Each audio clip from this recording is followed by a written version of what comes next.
যাচ্ছি দেখলাম 5 জন সমন্বয়কারীকে গ্রেফতার করেছে পুলিশ। সম্প্রতি চাঁদাবাজির অভিযোগে রাজধানীতে বৈষম্য বিরোধী ছাত্র আন্দোলনের 5 জন সমন্বয়ককে আটক করা হয়েছে। এই খবর পড়ে আমি সত্যিই বেদনায় নীল হয়ে গিয়েছিলাম, এমন মন্তব্য করেন বিএনপির মহাসচিব মির্জা ফখরুল ইসলাম আলমগীর। 28 জুলাই রাজধানীর শাহবাগে এক অনুষ্ঠানে এসব কথা বলেন তিনি। তারা জোর করে একটি বাড়ি থেকে, একজন সাবেক সংসদ বাড়ি থেকে 50 লক্ষ টাকা আদায় করছে।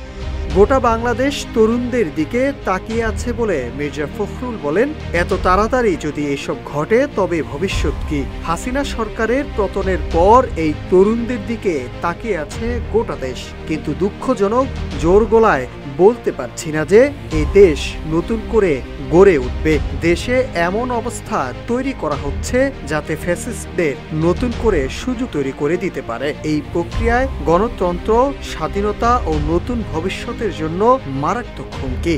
হাসিনার ক্ষমতাকে তাকে দূর করে দিয়েছে দেশ থেকে, তাদেরকেই তো এখন এই দেশ গড়ে তুলতে হবে, তাদেরকেই তো এখন এই দেশকে নির্মাণ করতে হবে।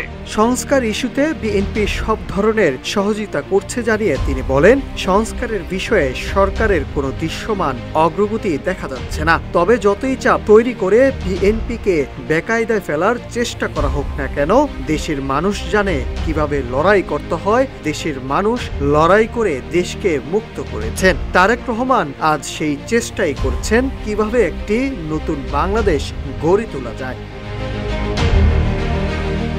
মির্জা ফখরুল বলেন, কোনো একটি দল বা ছাত্ররা একা আন্দোলন করেননি। শিশু, বৃদ্ধ সবাই জুলাই অভ্যুত্থানে নেমে এসেছিল।